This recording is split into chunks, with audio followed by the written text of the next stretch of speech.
주교회의 생태환경위원장 박현동 아빠스를 비롯한 한일 탈핵 평화순례단이 최근 일본 후쿠시마현에 다녀왔습니다.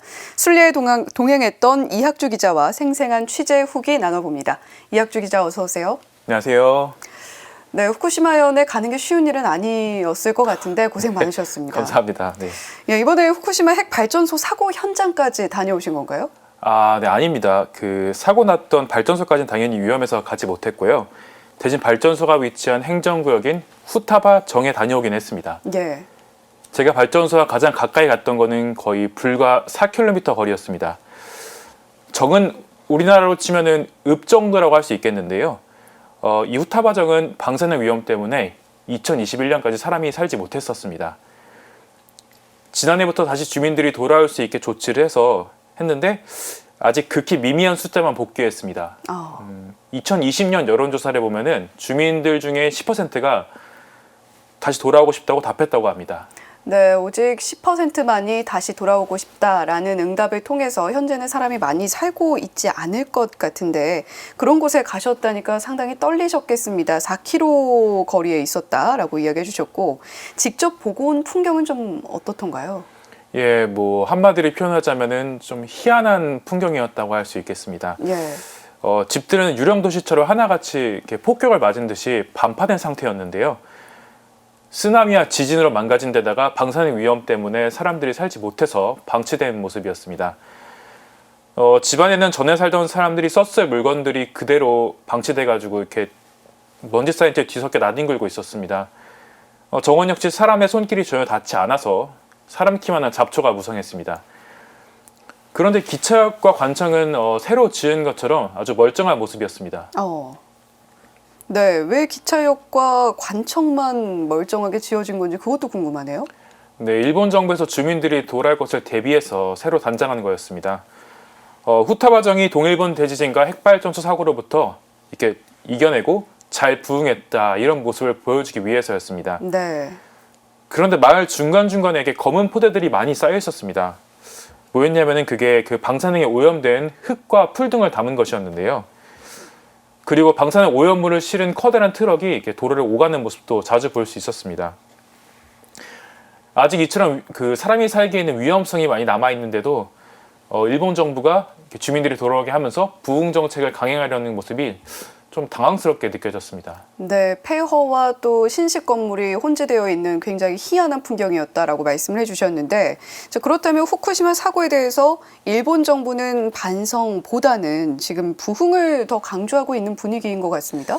예, 아무래도 그런 분위기라고 저는 많이 느꼈습니다. 네. 또 하나의 예를 말씀드리면요, 이번 취재에서 그 핵발전소, 그러니까 이번에 2011년에 그 사고가 난 후쿠시마 제1핵발전소로부터 불과 4km 떨어진 거리에 있는 동일본 대지진 원자력 재전승관에 갔었습니다. 이게 도쿄올림픽을 앞둔 2020년 9월에 개장한 건데요. 후타바정에 있던 처참한 건물들과는 대조적으로 으리으리하고 번듯한 모습이 인상적이었습니다. 예, 물론 이곳에서 일본 정부의 의중이 좀 강하게 묻어나왔습니다. 제 현장 모습과 피해를 다루지 않은 것은 아니었는데요. 그 대신에 핵심은 역시 부흥에 있었습니다. 전시물은 10년 간격을 두고 이제 2011년 사고 당시와 현재 모습을 보여주면서 10년간 얼마나 후쿠시마가 얼마나 잘 그리고 어떻게 회복했는지 보여주는 내용물이 주를 이뤘습니다. 또 후쿠시마 핵발전소가 지어진 게 1970년대인데 네. 이때가 이제 일본 경제가 크게 성장할 때거든요. 그래서 일본 경제 성장에 얼마나 그 후쿠시마 발전소가 큰 역할을 했는지 그걸 조명하는 내용도 있었습니다. 이 후쿠시마 발전소가 위치한 곳이 그 동일본 쪽인데 일본의 수도권이라고 할 수 있는 도쿄 일대에서 가깝거든요. 그래서 여기서 이제 전기를 만들어서 도쿄 쪽에 공급을 하는 거예요. 네, 그래서 큰 역할을 했고요. 또 네. 심지어 방사능을 두려워하지 말고 아이들을 밖에서 더 이렇게 뛰놀게 하라 이런 권고도 있었습니다. 하지만 그 대신에 핵발전소가 얼마나 위험하고 왜 이러한 참사가 일어났는지에 대해서 관한 설명과 반성은 좀 부족했습니다. 네. 이 전승관에 온 관람객들을 마치 소풍 온 것처럼 이렇게 즐겁게 전시물들을 둘러보았는데요. 그 모습을 보면서 저도 이제 저들이 과연 무엇을 느끼고 있고 어떤 걸 배워갈까, 또 우리나라는 과연 다를까 이런 생각이 많이 들어서 신경이 복잡했습니다. 또 일본 정부가 핵 사고를 겪었지만 다시 이렇게 핵발전을 회귀하고 있는데 네. 우리 정부 역시 다시 핵발전의 길을 걷고 있지 않습니까? 그런 점에서 참 마음이 불편하고 안타까웠습니다. 네, 차라리 반성의 의미를 깊이 담은 땅으로 좀 변모했으면 어땠을까 하는 아쉬움이 상당히 짙게 남는데 일본 정부는 물론 그 땅을 폐허로 계속해서 남겨놓을 수는 없는 일이겠습니다만 부흥을 더 강조하는 방향을 택했다라는 것이 느껴졌던 모습도 함께 전해주셨습니다. 자, 그렇다면 갔던 곳 중에서 또 기억에 남는 장소가 어디가 더 있었을까요? 네, 후쿠시마 제1핵발전소로부터 북쪽으로 약 5.7km 떨어진 곳에 그 나미에 정이란 마을이 있습니다. 네. 이곳에 있는 한 초등학교가 있는데요. 그 태평양, 쓰나미가 나왔던 태평양으로부터 한 300m 떨어진 거리에 있는데 이게 지금 지진 재유적이라 되어 있습니다. 우케도 초등학교라고 하는 곳인데요. 여기는 이제 쓰나미가 한번 그 덮치고 갔기 때문에 건물 2층까지 물이 차서 천장과 벽이 무너져서 전쟁터를 방불케 하는 그런 참혹한 모습이었습니다. 그 모습이 그대로 보존되어 있는데요. 이곳의 별명이 기적의 학교입니다.